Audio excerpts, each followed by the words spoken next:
This is the very first mask I ever wore. Whoa. This is actually this mask right here. I'll show you. This mask here.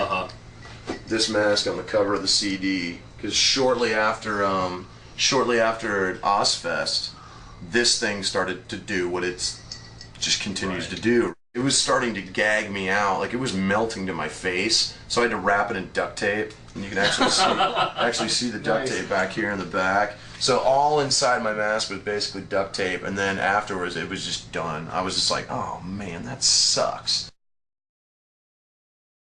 Do you think that Slipknot, circa this last tour, kind of had the same message to the fans it did in '98?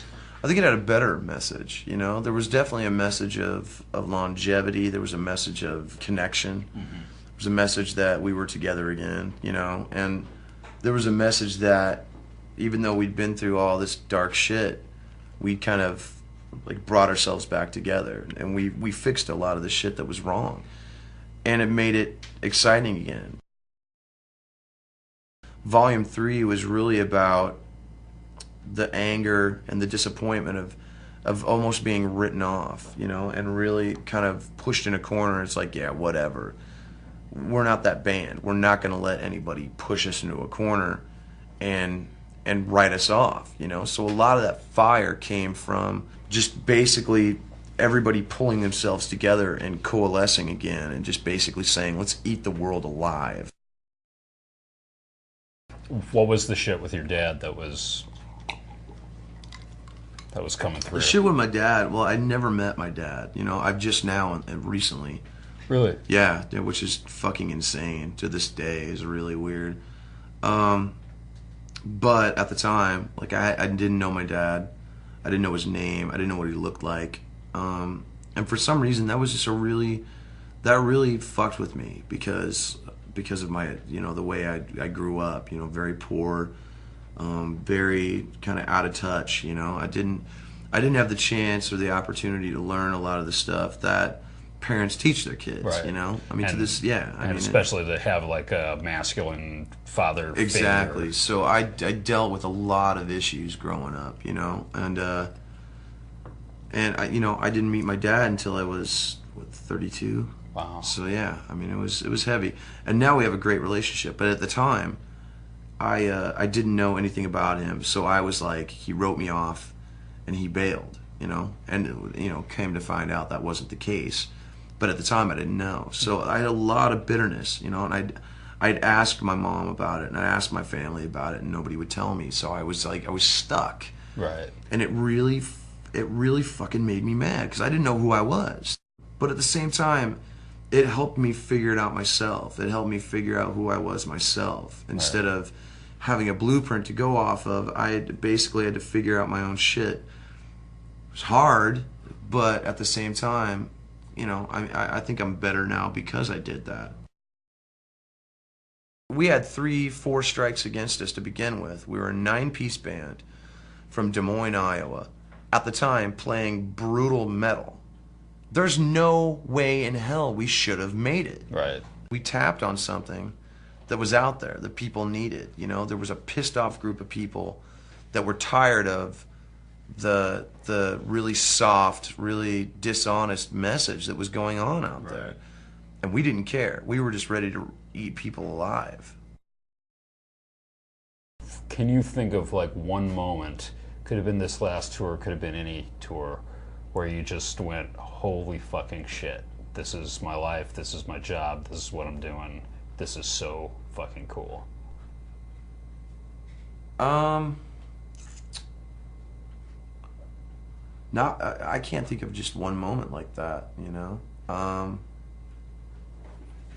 There are a lot of great moments like that I have. I mean, we did 2 shows in one day in Europe. We did the Roskilde Festival in Germany. We got on a plane, flew, and headlined the Full Force Festival in Leipzig, Germany. And that just, we weren't even really sure if we could do it, let alone if people were going to even want to see us.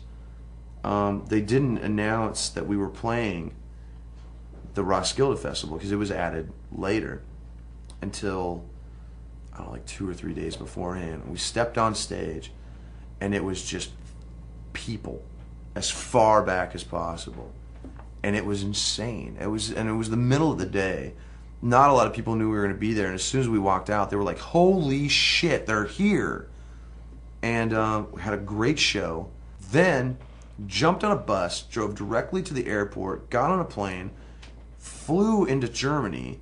The bus came out onto the tarmac, fucking loaded us into the bus, drove us directly to the gig where all of our shit was already set up.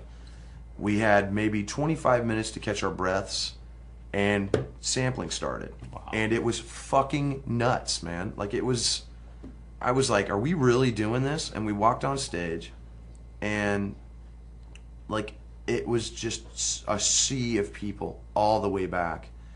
It just like, they were just ready. They'd been waiting all day, and they were ready for it.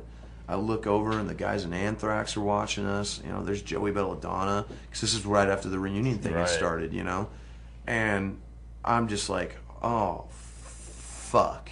What is going on here? You know, it was crazy.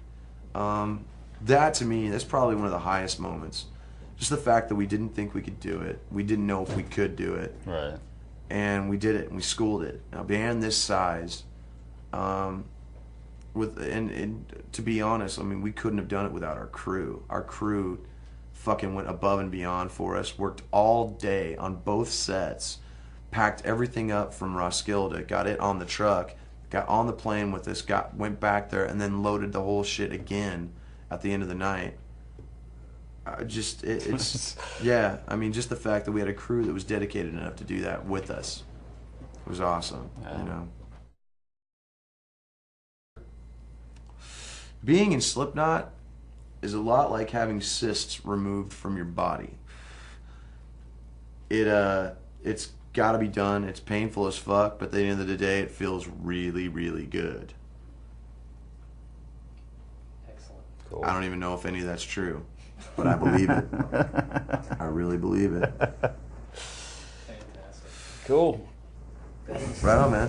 Awesome. All right, no problem.